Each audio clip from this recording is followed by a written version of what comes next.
Assalamualaikum warahmatullahi wabarakatuh dan selamat bertemu kembali. InsyaAllah hari ini kita akan melihat pula tokoh tingkat tempat, iaitu tokoh Pak Mazhab tingkat tempat KSSM ya. Baik, kita akan melihat apakah fakta-fakta penting berkaitan dengan tokoh Empat Mazhab ataupun apakah perbezaannya, persamaan tak ada empat-empat tokoh bagi membantu kita untuk mudah mengingati fakta berkaitan tokoh-tokoh yang akan kita jumpa sebentar lagi ya. Baik, kita lihat tokoh-tokoh yang akan kita pelajari pada hari ini adalah Imam Abu Hanifah, yang kedua Imam Malik, yang ketiga Imam Asy-Syafi'i, dan yang keempat adalah Imam Ahmad bin Hanbal. Jadi anak-anak pelajar boleh merujuk buku teks muka surat 179 hingga 185 ya. Baik, kita lihat seterusnya. Ini saya dah meringkaskan apa isi penting keempat-empat tokoh empat mazhab tadi, iaitu yang pertama kita akan tengok dari segi nama penuhnya, kemudian gelaran, kemudian sifat peribadi, guru-guru mereka, siapakah guru-guru mereka, karya-karya utama, dasar-dasar mazhab, dasar-dasar dalam mengasaskan mazhab ya, dan murid-murid yang terkenal, siapa murid-murid mereka yang terkenal, dan di mana mazhab mereka tersebar ya, ataupun disebarkan. Baik, kita tengok yang pertama, nama penuh.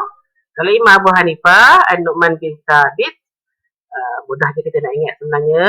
Ini saya ambil nama yang pendek lah, yang sesuai, yang mudah untuk kita ingat ya. Baik, Imam Malik pula, Malik bin Anas. Imam Asy-Syafi'i ialah nama penuhnya Muhammad bin Idris. Dan Imam Ahmad bin Hanbal adalah Ahmad bin Muhammad bin Hanbal. Ini nama penuh keempat-empat tokoh mazhab ya. Baik, dari segi gelaran atau kunyah, kita ada dua sahaja. Ini berdasarkan buku teks kita lah ya. Bagi Imam Abu Hanifah, gelarannya Abu Hanifah. Dan bagi Imam Malik, Imam Asy-Syafi'i dan Imam Ahmad bin Hanbal, gelaran mereka adalah Abu Abdullah. Yang ketiga-tiganya sama sahaja, Abu Abdullah ya.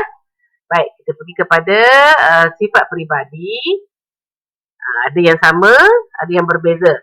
Tapi ada beberapa perkara yang kita boleh gunakan untuk kesemua tokoh. Contohnya, yang pertama berkaitan dengan ilmu pengetahuan. Kalau tengok apa yang saya senaraikan ni, keempat-empat tokoh ada berkaitan dengan ilmu. Ya, ayat tu kita boleh buat sendirilah, ceritakan ilmu, memuliakan ilmu, sanggup bermusafir demi ilmu, itu Imam Syafi'i.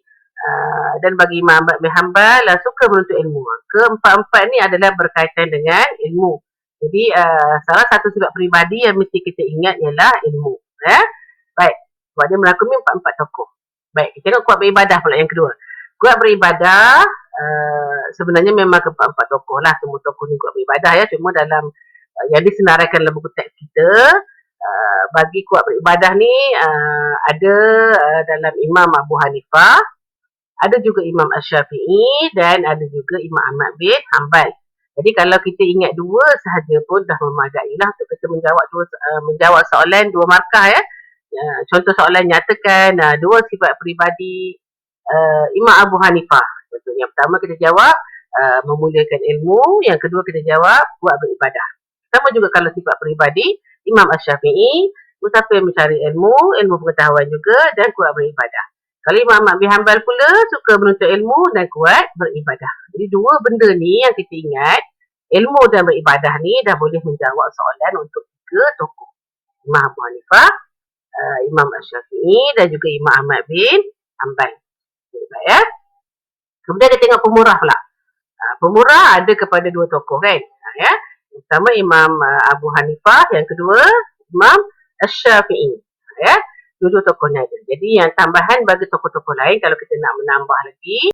Okay, kalau kita tengok Imam Malik ada perbezaan sedikit, iaitu sangat cintakan Rasulullah SAW dan juga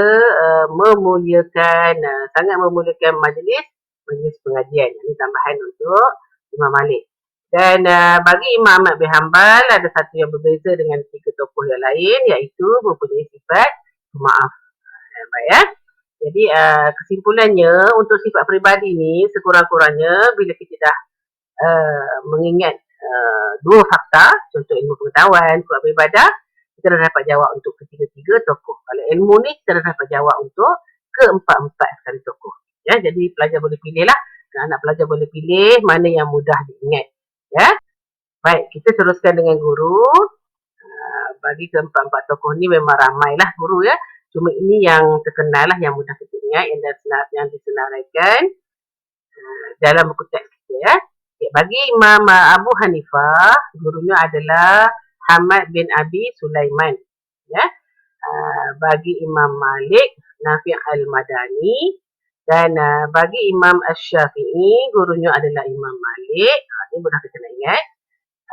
Bagi Imam Ahmad bin Hanbal, gurunya adalah Imam Asy-Syafi'i. Dua ni mudah kita nak ingat. Ya. Guru Imam Syafi'i adalah Imam Malik. Guru Imam Ahmad bin Hanbal adalah Imam Asy-Syafi'i. Okay, baik. Kita teruskan lagi dengan karya-karya keempat-empat tokoh kita ni. Karya mereka yang paling terkenal lah ya. Contoh Imam Abu Hanifah, Al-Faraid, Fiqhul Akbar, Al-Alim wal Muta'alim. Juga lah mana-mana yang boleh kita ingat, paling kurang dua. Imam Malik, Kitab Al-Muwatta. Imam Asy-Syafi'i, Kitab Ar-Risalah, Al-Um dan Al-Musnad. Dan bagi Imam Ahmad bin Hanbal, Al-Musnad, At-Tarikh dan Al-Illah. Ya. Okay, baik. Seterusnya kita lihat pula dasar-dasar keempat-empat tokoh ni untuk mengasaskan mazhab mereka ya.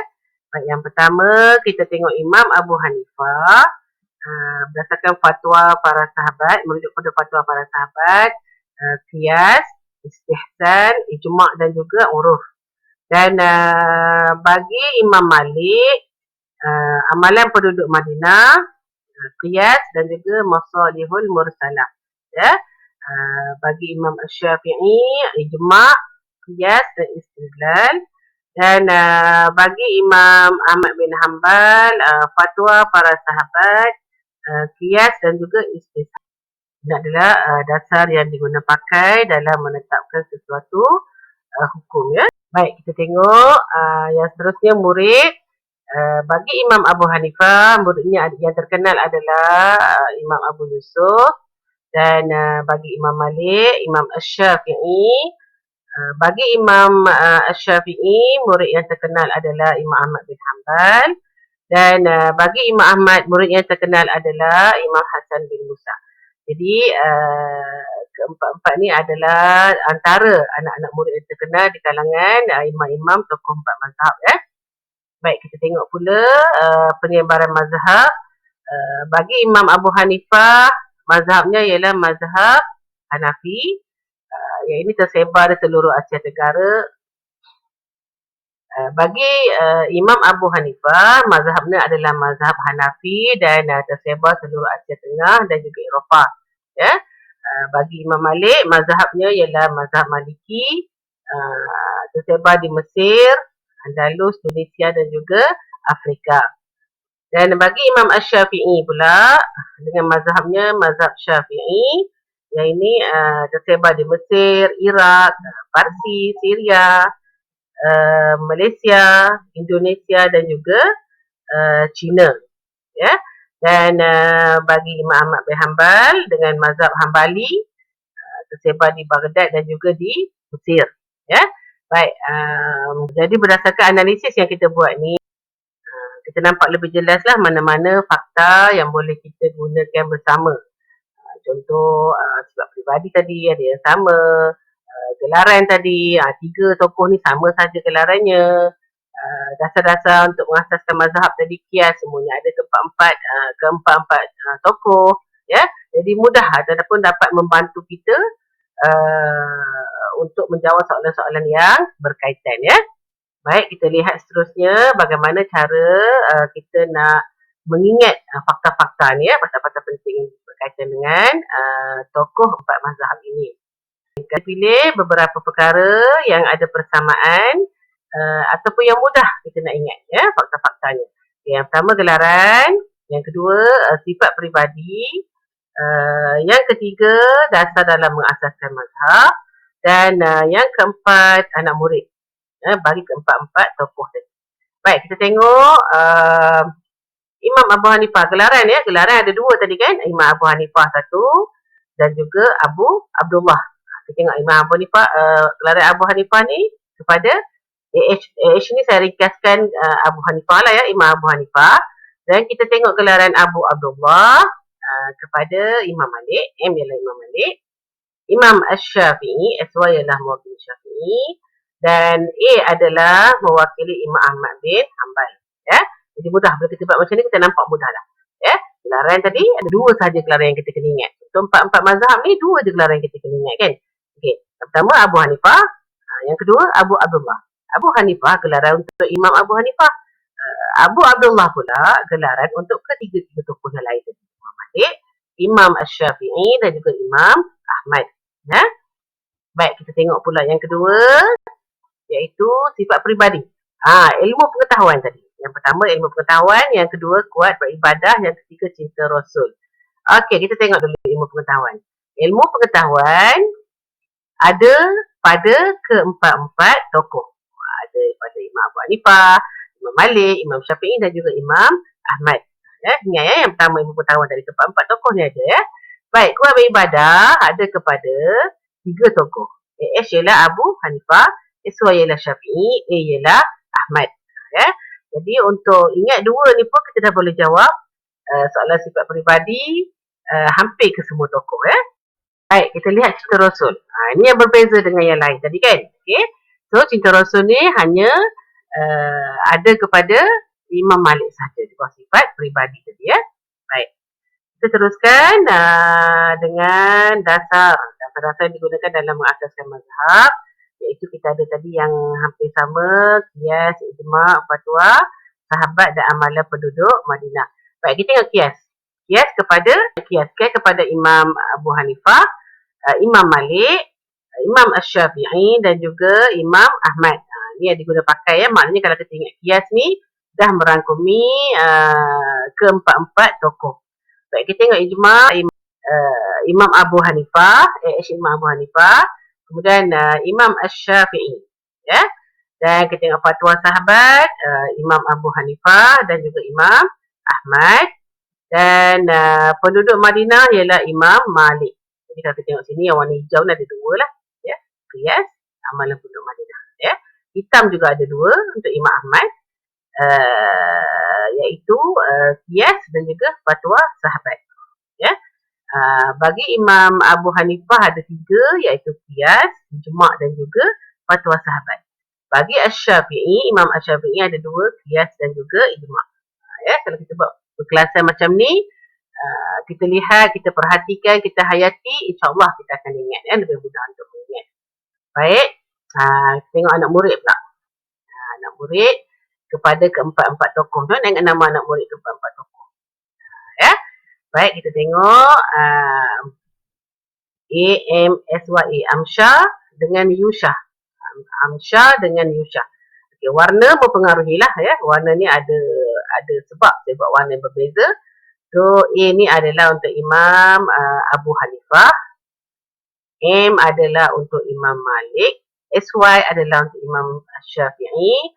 Dan A yang hitam ni adalah Imam Ahmad. Baik. Jadi YU ni adalah anak murid kepada A lah. Iaitu Imam Abu Hanifah. Yusuf tadi kan, Abu Yusuf. Kalau jumpa tadi, kita dah jumpa anak murid yang terkenal bagi Imam Abu Hanifah adalah Abu Yusuf. Imam Abu Yusuf. Okey. Bagi Imam Malik pula, anak murid yang terkenal ialah Imam Asy-Syafi'i. Kita ingat kita jumpa tadi. Dan bagi Imam Asy-Syafi'i, anak murid yang terkenalnya adalah Imam Ahmad bin Hanbal. Dan bagi Imam Ahmad bin Hanbal, H anak muridnya H ialah Hasan bin Musa. Boleh ingat, ini adalah nama imam, Amsyah adalah imam-imamnya, Yusyah adalah anak muridnya. Kita ulang sekali lagi Imam Abu Hanifah, anak muridnya ialah Imam Abu Yusuf. Okay. Imam Malik anak muridnya ialah Imam Asy-Syafi'i. Imam Asy-Syafi'i anak muridnya adalah Imam Ahmad bin Hanbal. Dan Imam Ahmad anak muridnya adalah Hasan bin Musa. Ya. Baik, saya rasa insya-Allah kalau kita lihat betul-betul, kita menghayati betul-betul apa yang kita dah buat ni, perkelasan yang kita dah buat ni, insya-Allah dapat membantu anak-anak pelajar untuk mengingat fakta tokoh-tokoh yang 4 mazhab ya. Jangan blok pemikiran kita dengan mengatakan tajuk tamadun, tokoh ni susah. Mudah je sebenarnya. Cuma kita kena ada cara bagaimana untuk kita buat perkelasan bagi membantu kita mudah mengingat fakta-fakta yang berkaitan. Ya. Baik, ini saya mengharapkan perkongsian ini dapat membantu anak-anak pelajar bagi mengingat fakta-fakta yang berkaitan dengan tokoh 4 mazhab. Itu tokoh bagi tingkatan 4 di SSM, Imam Abu Hanifah, Imam Malik, Imam Asy-Syafi'i dan juga Imam Ahmad bin Hanbal. Sekian, semoga bermanfaat untuk semua. Assalamualaikum warahmatullahi wabarakatuh.